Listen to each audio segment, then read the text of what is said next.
Você já se perguntou se o dízimo ainda é válido nos dias de hoje? Ou será que é só mais uma tradição ultrapassada? No vídeo de hoje, a pastora Sara Shiva responde de forma direta e surpreendente a uma seguidora que fez exatamente essa pergunta. E o que ela diz, vai te fazer repensar tudo o que você já ouviu sobre esse assunto. Inclusive, ela afirma que há alguém por trás dessa história de que o dízimo não é mais necessário, e não é Deus. Quer saber quem é? Fica até o final porque essa resposta vai mexer com você. E não esqueça de registrar sua opinião nos comentários. Agora eu vou responder a Aline. A Aline diz assim: pastora, o que você me diz sobre o dízimo? Ele é obrigatório ou não? Então vamos lá.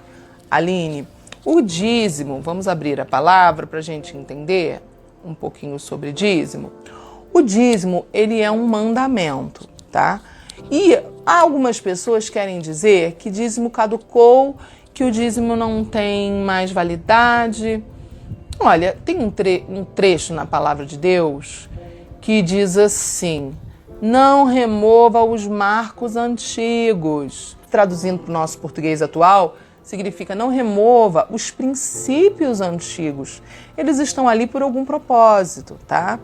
A igreja hoje, num país como o nosso Brasil, que tem uma inflação tão alta, alimento é tão caro, a igreja rala muito para se manter de portas abertas.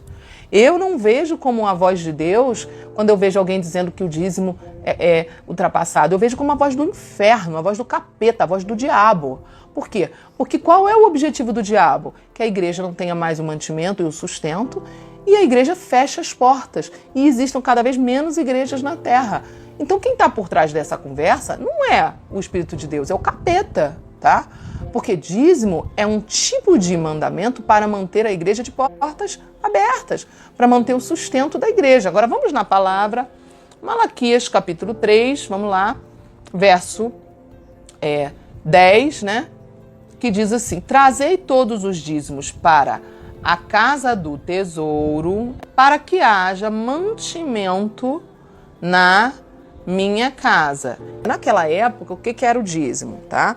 O dízimo era a moeda daquela época, né? A gente tem que entender o contexto bíblico, tá? A moeda era terras, era gado, era ovelhas, era cereais, isso que era a moeda daquela época. Então, quando a pessoa falava, traga 10%, dízimo significa 10%. Traga 10% de tudo o que você recebeu. Traga 10% de tudo que Deus te deu. Então, as pessoas levavam 10% da colheita, 10% das ovelhas, 10% do gado, entendeu? 10% daquilo que Deus tinha dado de prosperidade. Hoje, ninguém vai levar 10% das ovelhas, nem 10% do cereal para a igreja. Hoje, a forma como a gente vive é ganhando salário em dinheiro. Por isso, a gente devolve 10% do dinheiro que a gente ganha, porque a gente entende que Deus nos deu, tá? Aí Deus fala assim: e depois, né, que você trouxer, faça prova de mim, me prova nisso. Ou seja, para você ver quem eu sou. Você vê se eu não estou vendo, se eu não sou fiel, quando você consagra a mim o que você ganha de mim. Aí ele diz assim, né, diz o Senhor dos Exércitos: você vai ver se eu não vou abrir as janelas do céu e não vou derramar sobre você bênção sem medida. Por que Deus está falando isso? Qual é o princípio revelado? Ele está dizendo o seguinte: olha, você ganhou R$1.000 de salário, tá? Quanto é 10% de 1.000? R$100. Ah, quem te deu o teu emprego? Vamos lá, Aline. Quem abriu a porta de emprego para você? Ah, foi você? Você que tem poder de manter e de garantir que você vai ter emprego? Ou é Deus? Você acredita que é Deus ou você acredita que é você? Ah, não, eu acredito que é Deus. Eu acredito que Deus é quem me provê o emprego, é que abre a porta de emprego. É Deus que me dá o melhor emprego que eu tenho. É Deus que provê na minha vida. É Deus que faz eu prosperar. Eu acredito, vamos supor, né? Que você esteja me respondendo. Eu acredito que o meu dinheiro, o meu salário veio das mãos de Deus. Aleluia, você acredita nisso? Eu acredito, pastora, 100%. Então, o que Deus está dizendo? Qual é o princípio revelado? Olha, se você acredita que sou eu, é Deus falando pra gente. Se vocês acreditam que sou eu que dou para vocês, traga 10% do que eu, diz o Senhor, te dou. É isso que ele está falando aqui em Malaquias 3,10. Traga 10% do que eu te dei para sustentar a minha casa. Aí tem um poder no mundo espiritual. Por isso que ele fala, você me prova para você ver se eu não vou te abençoar. Eu peguei R$1.000 que eu ganhei de salário, tirei os 100 e levei para o altar de Deus. Coloquei no altar de Deus. Quem viu que eu coloquei? O pastor? Problema do pastor. A irmã, a pastora? Problema deles. Quem viu acima deles é Deus. O mundo espiritual viu que eu tirei os 10% do R$1.000 de salário que eu tinha e deixei. Quanto de dinheiro ficou na minha mão? Aline, quanto de dinheiro?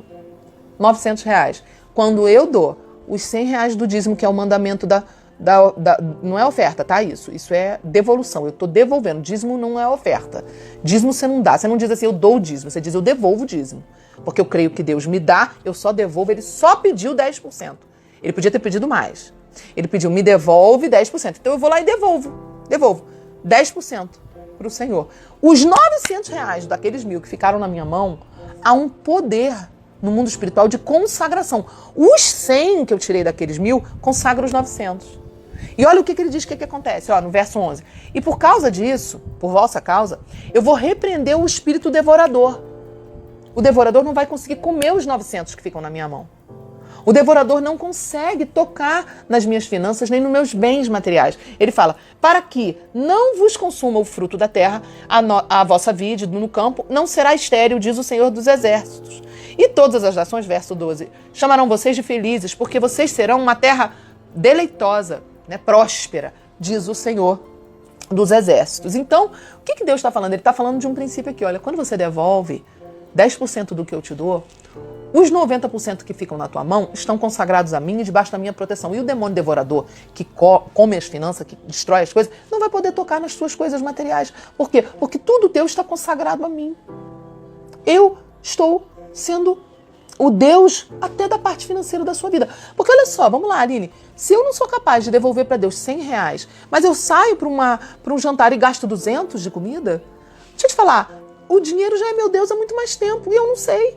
Porque se eu não consigo dar para a obra de Deus, devolver para a obra de Deus e glorificar a Deus com R$100 a cada 1.000 que eu ganho, eu gasto muito mais quando eu vou numa balada ou numa festa, Eu não vou em balada, tá? Mas quando eu vou num restaurante, se a pessoa que vai na balada, homem, por exemplo, vai na balada, gasta R$300 de bebida, Ah, tá, Sara, vamos falar então só de crente agora. Beleza. Crente vai no salão de cabeleireiro, gasta R$500. R$500 no salão, a mulher. E homem? Com equipamento, com coisa celular, com tecnologia. E crente gosta de comer? Crente gosta de comer? Muito, a gente gosta muito de comer. A gente chega na pizzaria, se o rodízio é R$80, a gente não deixa de pagar. Mais a bebidinha de refrigerante, do crente, mais a sobremesa, R$140 a gente paga. E a gente não quer devolver para o Senhor? O dinheiro, então, é o nosso Deus. Então é isso que Deus está confrontando. O dízimo é um princípio que não pode ser abolido. Quando a pessoa abole o dízimo, a pessoa está removendo um marco antigo. Quem está por trás dessa história de que o dízimo não é de Deus é o capeta, não é o Espírito Santo, tá? Depois dessa resposta direta, fica difícil dizer que o dízimo é apenas um costume do passado, não é? A pastora Sara foi clara. Quando deixamos de obedecer esse princípio, estamos dando espaço para uma influência que não vem de Deus. E aí, você ainda acha que o dízimo não tem mais valor? Reflita, ore e, claro, compartilhe nos comentários o que você pensa sobre isso. Se você chegou até aqui, se inscreva, curta, compartilhe e registre sua opinião nos comentários. Sua participação é muito importante para continuarmos trazendo assuntos e acontecimentos interessantes como este. Obrigado por assistir, que Deus te abençoe, e nos vemos no próximo vídeo.